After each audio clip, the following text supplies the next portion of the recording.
Hey, today is March 18th, 2017. I wanted to do maybe a shorter video focusing a little bit more on Minuet number 1.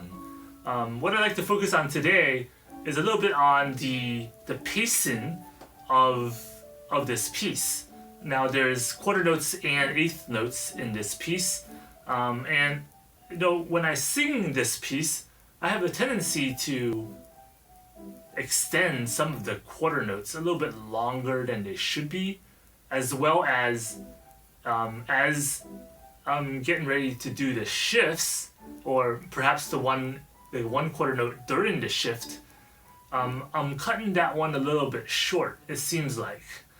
So I want to talk a little bit about how I'm going about trying to make sure that I have the right pacing.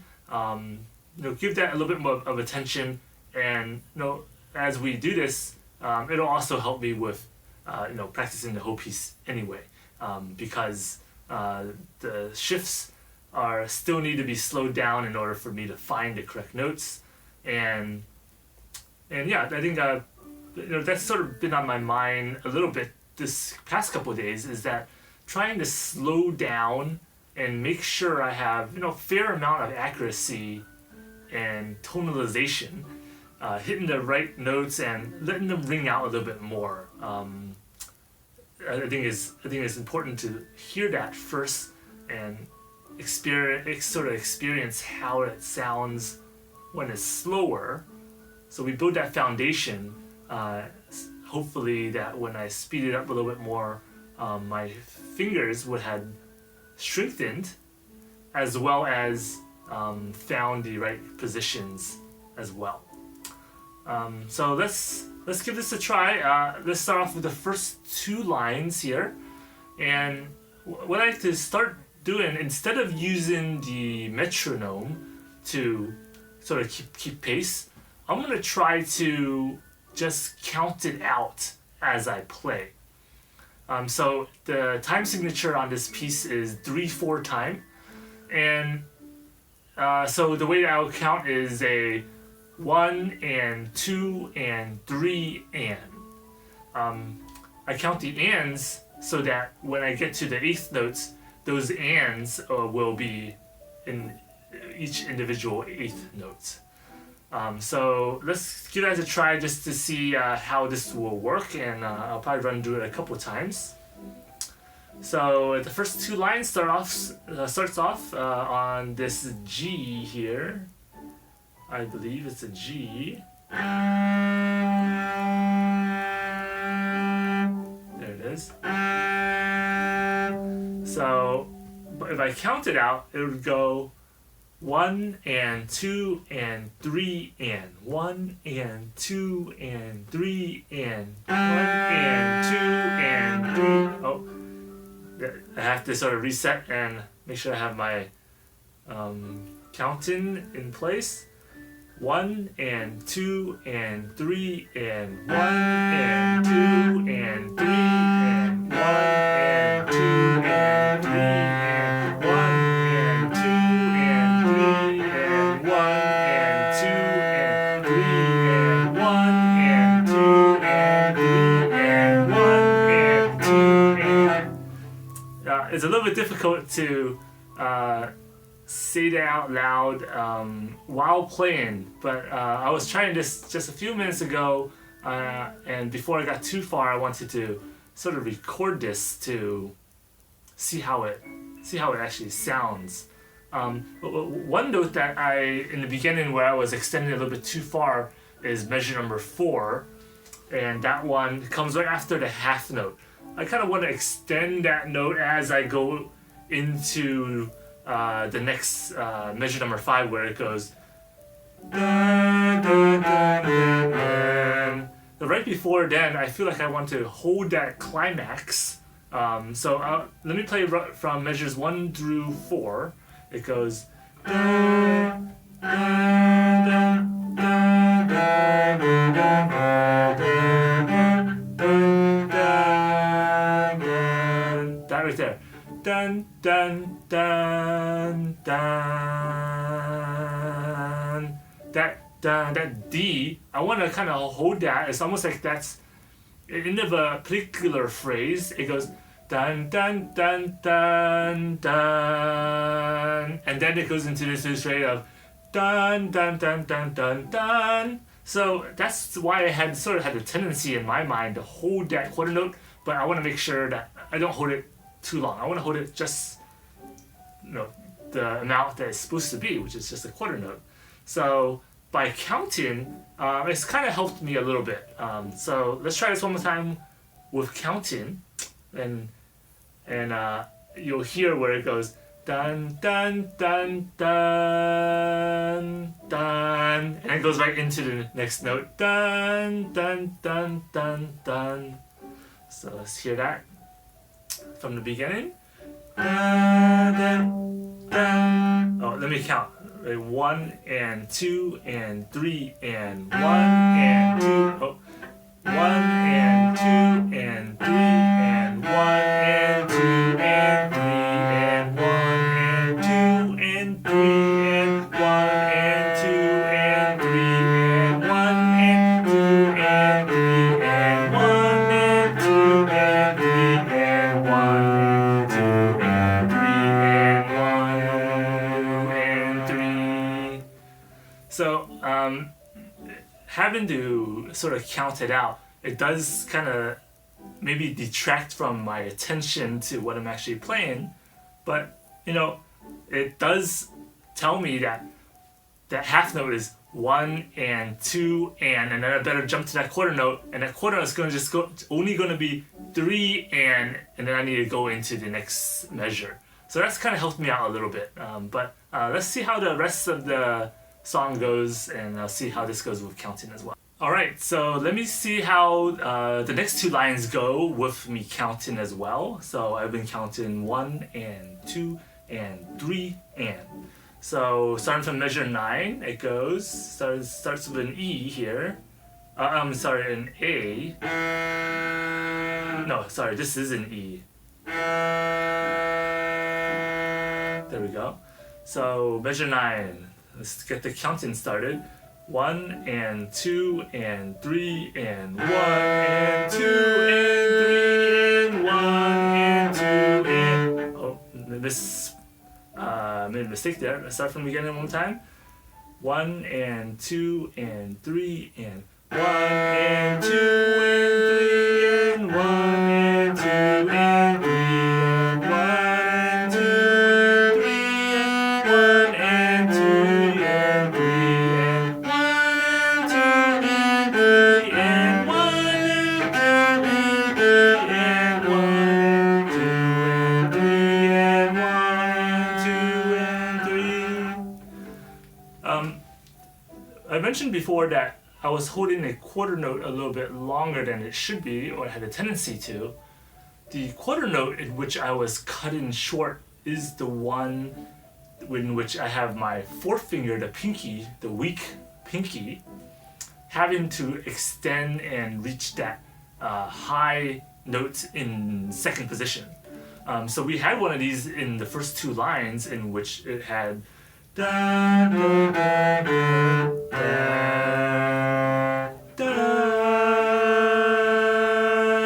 dun, dun, that high note in both of the shifts. I had a tendency to cut that a little bit short, maybe because my pinky is weak and doesn't really want to hold it too long. So I had a tendency to cut that one a little bit short, so that here where I'm singing it out loud, it makes me a little bit more in tune with counting that full 1 and before I come back to first position. So singing that out, it would go 1 and 2 and 3. Oh, sorry. It goes dun dun dun dun dun dun dun dun dun dun dun.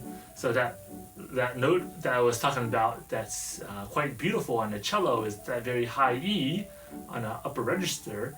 I want to give it justice. I want to do it justice, and I want to let it ring out a little bit longer. I mean, not longer than it should be, but don't cut it short. So let's return back to the second two lines again. and hear that high E as I go into second position. So this one here goes to starts from the D here. I'm starting from measure 13. It goes da. There's E to D. Da, da, da, da, da. Oh, one more time. Da, da, da, da, da, da. That's the E. Let's try it again. And let's try it with counting now. I'll slow it down just a little bit. 1 and 2 and 3 and 1 and 2 and 3 and 1 and 2 and 3 and 1 and 2 and 3 and 1 and 2 and 3. Let's try it one more time. A little bit slower again. 1 and 2 and 3 and 1 and 2 and 3 and 1 and 2 and 3 and 1 and 2 and 3 and 1 and 2 and 3. So hopefully this counting has allowed me to give it a little bit more length in order for us to actually hear that high E. And if I get enough practice in, maybe I can even add in a little bit of vibrato on that high E. So I think as I progress in this song, after I get the correct timing and the fingerings, to try adding those little vibratos, definitely on the dotted half notes or on the half notes where I have some time there, right? I have some time there to give that a little bit of vibrato, but maybe even on these emphasis notes, such as this high E, maybe a little bit of vibrato on that one would sound nice as well. So slow it down again. 1, 2, 3, and.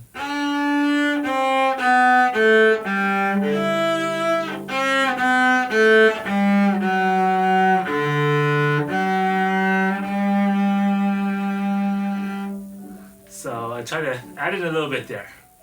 So let's go on to the last two measures here and go through the same exercise that we just did of slowing it down and trying to count it out as we play, just to make sure that we're not cutting any notes short or extending any notes too long in this piece. And starting from measure 17, it starts off with the G here.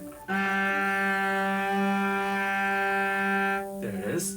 So again, let's start counting. 1 and 2 and 3 and 1 and 2 and 3 and 1 and 2 and 3 and 1 and 2 and 3 and 1 and 2 and 2 and... Oh, I miscounted that one. Let's start from the beginning again. I feel like we're getting a good rhythm here. 1 and 2 and 3 and 1 and 2 and 3 and 1 and 2 and 3 and 1 and 2 and 3 and 1 and 2 and 3 and 1 and 2 and 3 and 1 and 2 and 3 and 1 and 2 and 3 and 1 and 2 and 3 and... Wow, I'm kind of running out of breath here because I'm trying to hold it as I make those longer bows, which is kind of strange because I'm thinking about I'm kind of having a flashback to my prior musical experience, which was 20 plus years ago playing the clarinet. So I'm like, when I'm playing a string instrument now, I shouldn't have to run out of breath. So yeah, let's try that one more time, and let's see if we can run through the entire song at this pace, just to make sure we have all the correct time and lengths of these notes, not too long here. So starting from the beginning, nice and easy. 1 and 2 and 3 and 1 and 2 and 3 and 1 and 2 and 3 and 1 and 2 and 3 and 1 and 2 and 3 and 1 and 2 and 3 and 1 and 2 and 3 and 1 and 2 and 3 and 1 and 2 and 3 and 1 and 2 and 3 and 1 and 2. Oops. Actually, there's a repeat of the first two lines. There's a repeat there that I didn't put in. I'll go ahead and skip it for now, just for brevity. And let's pick up from measure 9. 1 and 2 and 3 and 1 and 2 and 3 and 1 and 2 and 3 and 1 and 2 and 3 and 1 and 2 and 3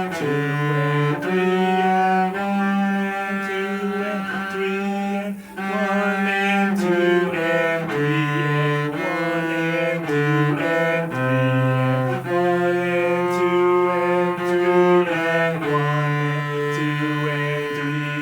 and 2 and 3 and 1 and 2 and 3 and 1 and 2 and 3 and... So yeah, it's actually kind of fun to count it out loud as I'm playing, just to keep pace.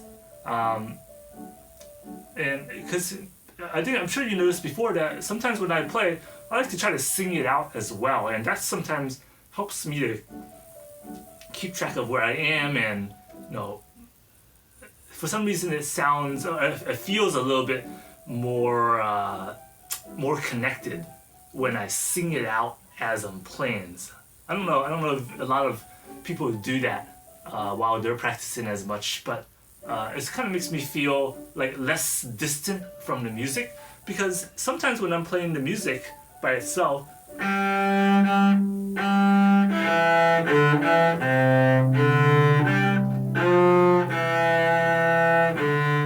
there's a bit of solitude there, in that me as a person am trying to control this apparatus in order to make some sound, and I'm just sort of doing that mechanically. So in order to give it a little bit more feeling, or to feel like I was describing a feeling of connectedness with the music, it's not just the cello making music, but I also want to accompany the cello in both movement as well as vocally, to feel a little bit more connected to the music. That might sound a little bit weird, but to me it makes me feel like a little bit more connected and a little bit more immersed in the music. So, and again, I'm sure you've heard me do that in the past, but so yeah, kind of interesting to try to count it out. I did this with my instructor in my last lesson, because of those notes that I'm holding too long or I'm cutting too short. And as I was doing this nice and slow, it really does give me some chance to slow down my practice a little bit and find the right fingering. I feel a little bit more calmer. It's almost like I don't feel like I'm going to rush myself, because I'm counting at that slow pace. So I have less tendency to have to rush, less tendency to feel the anxiety of, oh, the shift's coming up. Am I going to reach it enough? Is it going to sound right? Is it going to come out right? It's almost like a sense of calmness when I play it nice and slow and I'm counting with it. I feel immersed with the music. I feel a bit more calm. I feel like I'm getting a little bit more accuracy in those shifts, in finding that shift.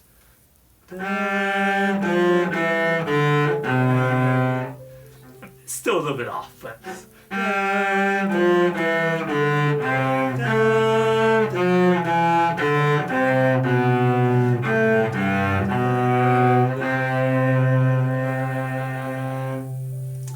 So yeah, just a short video today, talking about keeping in the right time, and not extending these notes too long. Obviously, we can use the metronome to help us do this, but just something to think about. Sometimes maybe the metronome is a little bit too mechanical, and it's constantly ticking in your back of your mind, trying to keep you on pace. It's almost like someone saying, keep on pace, keep on pace. But singing it and counting it yourself sometimes helps as well.